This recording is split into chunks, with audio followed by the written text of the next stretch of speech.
My name is Rebecca Lee Crumpler, the untold story of America's first African-American woman doctor. My name is Rebecca Lee Crumpler, and I was born on February 8th, 1831, in a world that had already written my story before I could even speak. But let me tell you something. I decided to rewrite that story myself. Picture this. I'm just a little girl in Delaware, watching my aunt work as a nurse, helping women bring life into this world, tending to children who were sick with fever and disease. While other little girls played with dolls, I was mesmerized by something far more profound: the miracle of healing, the power of knowledge to transform suffering into hope. But here's what the world didn't understand about me. I wasn't just watching, I was learning. Every remedy my aunt whispered, every herb she taught me about, every gentle hand she placed on a fevered forehead, I absorbed it all like soil drinks rain. Because even as a child, I knew something that society tried desperately to deny: that healing knows no color, that compassion has no boundaries, and that a woman's hands can be just as steady and skilled as any man's. Let me take you back to when I was 7 years old. I remember it like yesterday. My aunt was tending to Mrs. Johnson, a pregnant woman who lived 3 houses down. The woman was in terrible pain, screaming, and everyone was terrified. "Rebecca, go get some hot water," my aunt called to me. I ran as fast as my little legs could carry me, but when I came back, Mrs. Johnson was barely conscious. The other women in the room were crying, saying, "She's going to die. The baby is going to die." But my aunt, she looked at me and said, "Rebecca, hand me that cloth and help me. You're going to learn something today." And that's how I witnessed my first birth. Not just witnessed, I participated. My aunt taught me to wipe the mother's forehead, to count the contractions, to know when it was time to push. For hours we worked together, and when that baby finally cried for the first time, I felt something change inside. That night, as I lay in bed, I made a promise to myself. I wanted to save lives, not just occasionally, not just by accident, but with intention, with knowledge, with everything I had. But dreams in 1838, when you're a black girl, are dangerous things.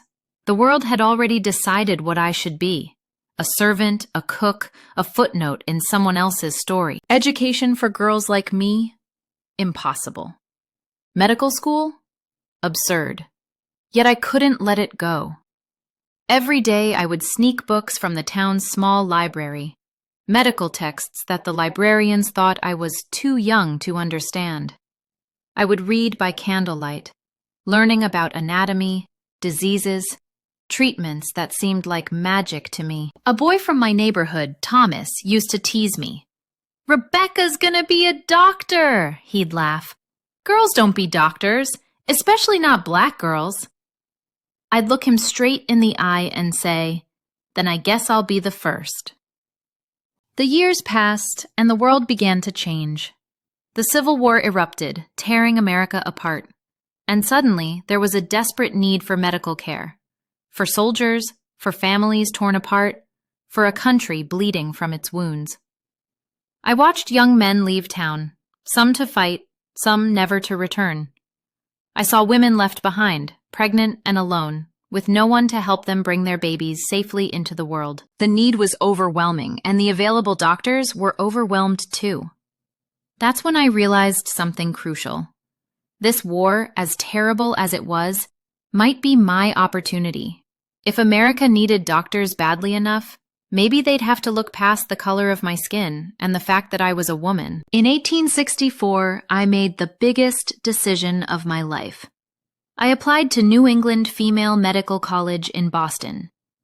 I know what you're thinking. How could she? How could a black woman from Delaware even dream of such a thing? But here's the secret to everything I accomplished. I stopped asking for permission. When I arrived at that college, I was the only black student. In fact, I was one of only a handful of black women in the entire country who had ever attempted medical education. The other students looked at me like I didn't belong. Some professors seemed uncomfortable having me in their classes, but I had something they didn't expect. I had fire in my belly and an unshakable belief that God didn't make mistakes when He created me. If He had given me this calling to heal, then who were they to say I wasn't qualified? Let me tell you about the night before my graduation. I couldn't sleep. Not from excitement, but from fear. Paralyzing, breathtaking fear. What if it was all taken away from me? What if they found a reason to revoke my degree? What if this was all an elaborate joke and I was the punchline? I remember standing at my window looking out at the Boston streets, and I felt so small, so alone. Was I really going to be America's first Black woman doctor? Or was I just dreaming a dream too big for someone like me? But then I remembered Mrs. Johnson's baby. I remembered my aunt's steady hands. I remembered every woman who had died because there was no one to help her. Every child who had suffered because there was no doctor who would look at him with compassion instead of judgment. When I walked across that stage on March 1st, 1864 to receive my diploma, I wasn't just walking for myself. I was walking for every little Black girl who would come after me.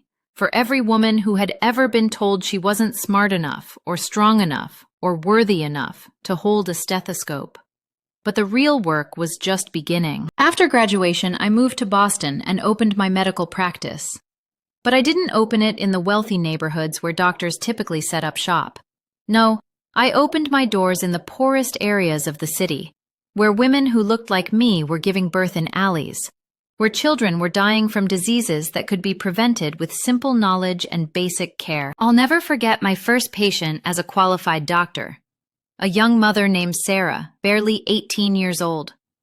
She was holding her newborn baby who was burning with fever, and the child was barely breathing. "Doctor," she whispered, looking at me with such hope, such desperation, "please help my baby. I don't know what to do, and I don't have money to pay you." In that moment, I realized that my medical degree wasn't just a piece of paper. It was a lifeline. Not just for that baby, but for every mother who would ever need someone to believe in her, to fight for her, to refuse to give up on her when the world had already given up. I worked through that fever for 3 days straight. Sarah slept in my clinic, and I barely left the baby's side. When the fever finally broke and the baby opened his eyes and smiled for the first time, Sarah started crying. "What should I name him?" she asked me. "David," I told her. David, because he was brave enough to fight for his life. But my journey took an unexpected turn when the Civil War